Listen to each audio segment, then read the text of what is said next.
A very good day to you. It's just wonderful to be with you on the program again. I want to say to you that we need to be good examples to the world for Jesus' sake. It's not what you say, it's who you are that changes people's lives, folks. It really is. And you know, it's quite scary when you hear that. You know, I was with my producer just a few days ago. We had to go up to Johannesburg because we had a very important meeting. And what had happened was we got there a little bit early, which I always like to do, by the way. I hope you do as well. And so we decided to go and have a cup of tea in a restaurant. And this was one of these multi-story skyscrapers that they've got in Sandton these days. Sandton in the middle of Johannesburg.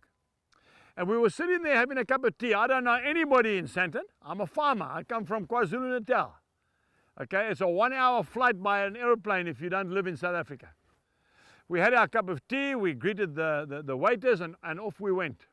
We went to our meeting and we had a wonderful meeting.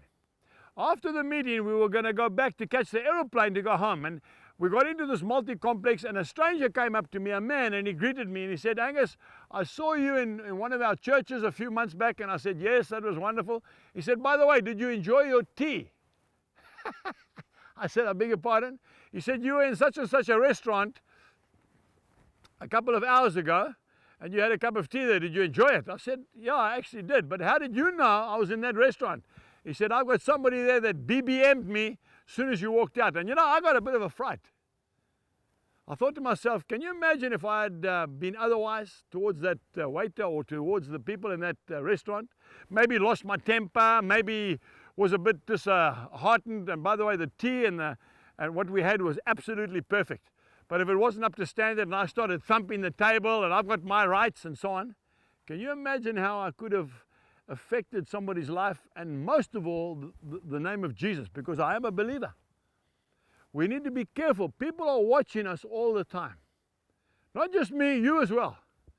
That's right. The people that you work with, the people that you go to school with, the ladies that you meet in the supermarkets, they're watching your behavior all the time. And especially at home. Especially at home. And especially your children. And so if you're my age, you say my children are all grown up. Well, maybe it's your grandchildren that are watching you. That's even more important. Remember, they'll do what you do. They will not do what you say. So if you can't get out of bed in the morning, and your wife has to get the kids up, and she has to read the Bible or pray with them before they go to school, I want to tell you, when that boy grows up, he'll do exactly the same. I want to give you an opportunity to rectify those things while you still can.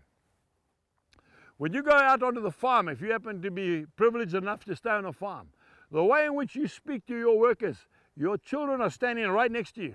If you lose your temper, if you're short-tempered, if you're unfair, they're watching you, and they'll do exactly what you do when they grow up. We need to break that mold, and we need to start asking ourselves that all-time question, what would Jesus do? And then we need to do the same. Remember Paul, the greatest apostle, in my opinion, in the Bible. In 1 Corinthians chapter 1, verse 11, he said very clearly, "Imitate me as I imitate Christ." We have an obligation. There's no excuse. Sir, I don't want to get personal with you. I'm not talking to the ladies. I'm talking to the men. If you don't get up in the morning and have a shower before you go to work, your son will do exactly the same. And if you just take some BO and spray it all over yourself and think that's the way it works, I'm telling you, he'll do the same. You need to be clean.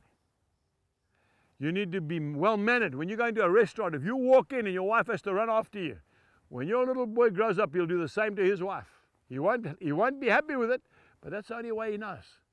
Let's be gentlemen. Let's be ladies so that our children can grow up to be gentlemen and ladies. Let's be good examples for Jesus Christ. Let's see people come up to us and say, "I want to be like you. What do I have to do?" And then you lead them to Jesus. Goodbye. We trust that you have been blessed by today's message. For more information, please visit angusbuchan.com.